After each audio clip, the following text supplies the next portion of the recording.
дождливые и счастливые.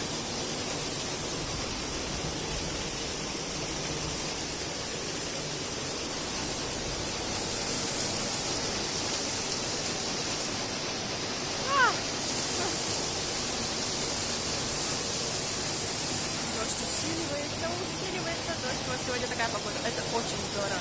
Это вообще нереально классно, круто. Сегодня 3.